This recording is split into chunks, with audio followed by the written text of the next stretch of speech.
Hello, welcome. Art is Cycling, and I'm Greg Leach, and hey, we're doing cycling. So this is the Tour de France, Stage 1, and that's the first painting I did just up there, but we're with the breakaway right now,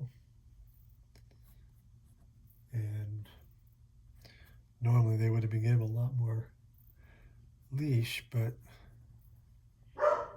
they're about to be caught by the peloton with, and you can hear my dogs. I believe the mail has arrived. Sounds like Pippin's mail work.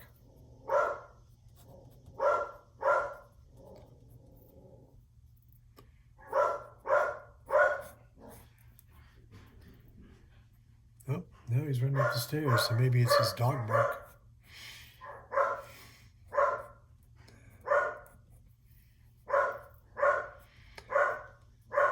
So I'm just waiting for Pippin to shut up, which might take a while. So these five guys got away early on, right from the drop of the flag. Been very frustrated with the camera coverage this year so far. Not only did they blow the flag drop, meaning the very start of the race when the racers are released and the tour starts. No good image of that moment when these guys jump free. And because of course I paint these, I'm watching the video as close to live as possible. Start out live, and then of course slowly as I paint get further and further behind real time. Right now I'm probably about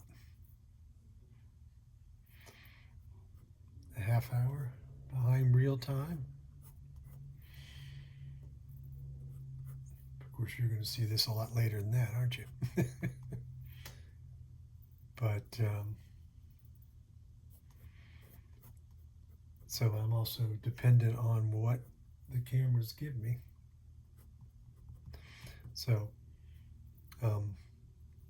Benjamin Thomas there sprinted away and grabbed the first King of the Mountain points. I think his goal today was to grab the King of the Mountains jersey. And he, made the first point, but the camera didn't catch it. The cameraman on the motorcycle was stuck behind the guys he sprinted away from. And the helicopter was hanging out with the peloton, which was 2 minutes back, so no chance of seeing that play out. So the two images I had sort of wanted to paint in the opening stage of the tour were not possible.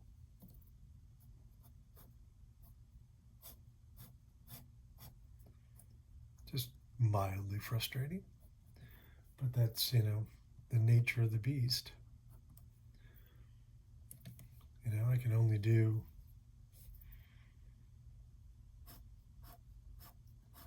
paint what I'm given. So I have no idea how it's all going to play out, including how the cameras are going to give me or not give me images, because I am painting this as close to live, as I said, as possible. I also don't know how. It looks like the peloton's about to catch them, and not so much because they're worried about these guys. We have a lot longer to race, but according to the broadcasters that I'm listening to on NBC, they're about to hit some crosswinds, and so the peloton behind is racing for position, and that of course is up the speed.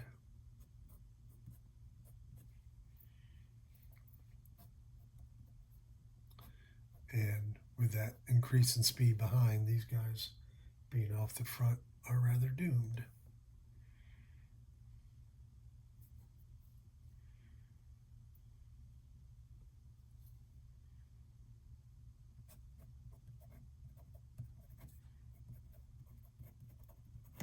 Call this trying to stay away.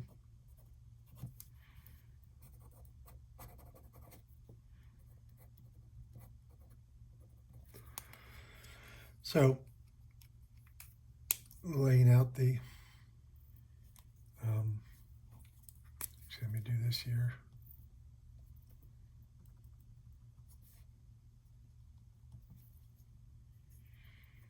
So, lay out the composition. This one's a pretty simple, straightforward with the forced perspective. And now we'll switch to the color. And I always work warm to cool, pale, or lighter value colors to darker value colors.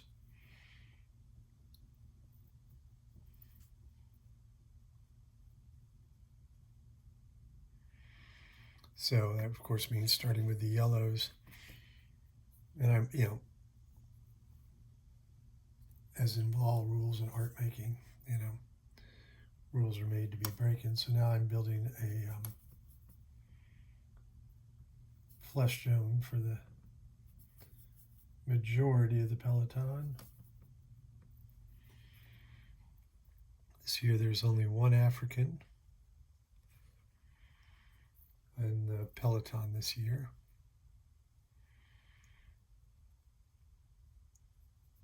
So this flesh tone will be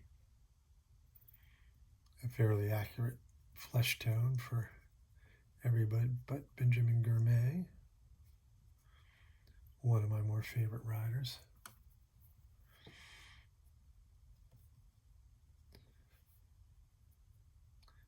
There are years in the past where we've had white Africans, as well as Gourmet, a black African, and an Eritrean. Surprisingly not the champion of Eritrea. But he rides for, I'm not going to remember the rider's name here, but Wanty Gobert. Actually, excuse me, they're Intermarché Wanty now. It's one of the things teams change sponsors and their names change slightly or dramatically. One of the noticeable ones this year is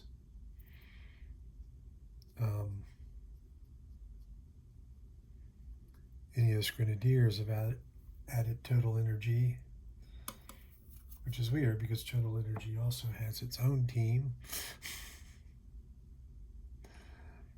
but added to their sponsors, and of course all the chatter on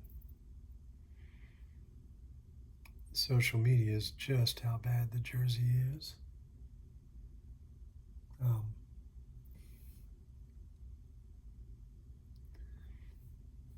I was being snide online saying, well, it won't matter too much, it's a lousy jersey, but there's limited chance I'll be painting it given how Ineos has performed over the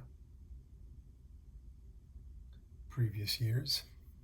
I mean, they used to be a very, very dominant team, and suddenly that's not the case anymore.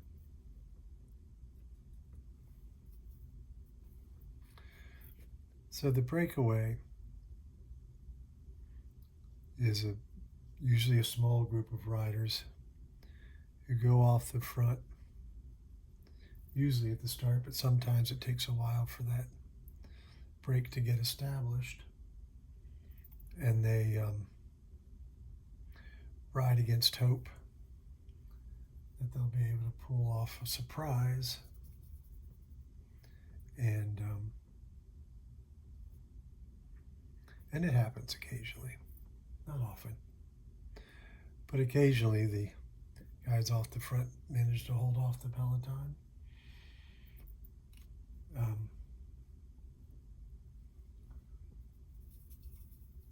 got little hope for them this stage. The opening stage of the Tour de France also holds in it the first leader's jersey, the yellow jersey, coveted by many riders, all riders really, realistically aspired for by a lot fewer.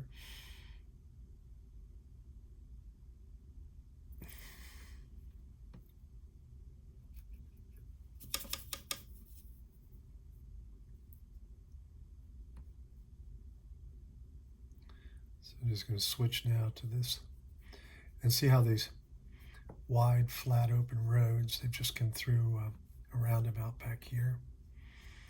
And that's the concern, is that there's nothing to block the wind.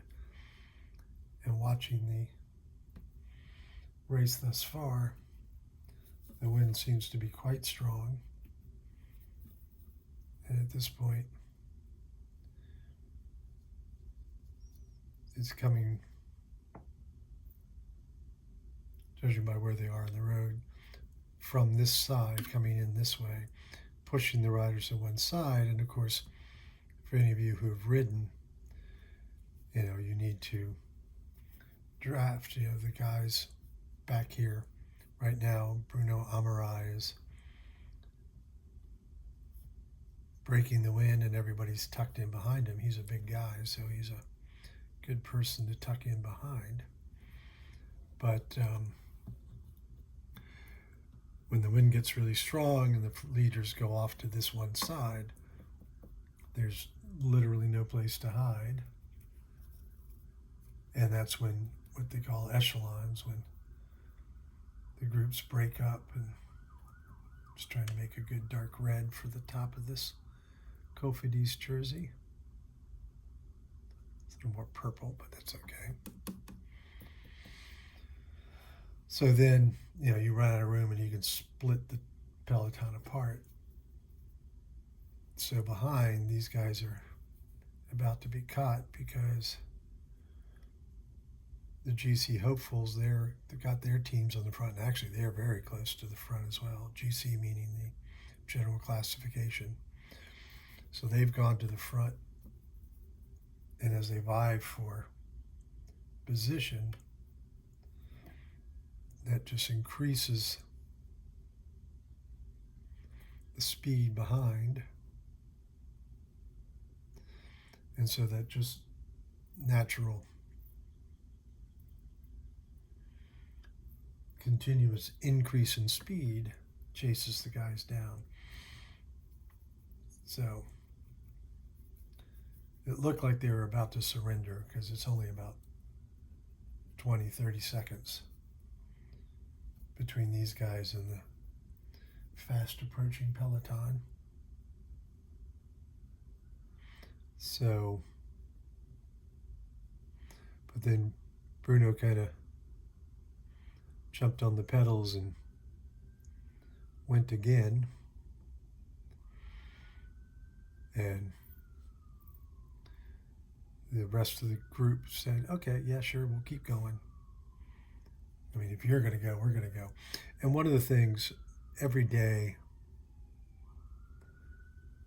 they award a most combative rider, most aggressive. I think most aggressive is a better phrase because combative can lead to the interpretation of throwing punches or whatnot. And occasionally that happens. Not often, but riders have been known to lose their cool because this is a high stakes, high paced, potentially very dangerous sport. And people not paying attention or making mistakes can literally risk life or limb. So I'm closing in on finishing this. So I want to encourage you to tell me what you think of the painting and of the tour. Are you big fans? Do Do you watch every year? And of course, what do you think of the artwork? Does this increase your interest?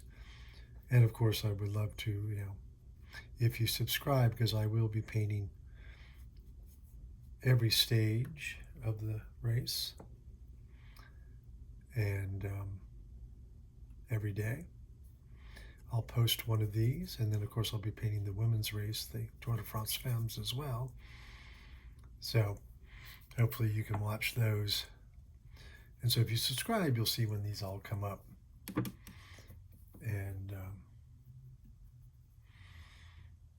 And then I share the work, which is for sale, on my blog, theartofcycling.blogspot.com, and there you'll find a direct link over to my website where you can purchase the paintings. So this painting will be for sale. I'm sure it'll be for sale by the time you see this video. So thanks for taking the time to watch. I appreciate it. Make sure to like it, give a thumbs up, help other people find the work. And see a little bit too much white space right there. All right. Thanks for watching. I do appreciate it.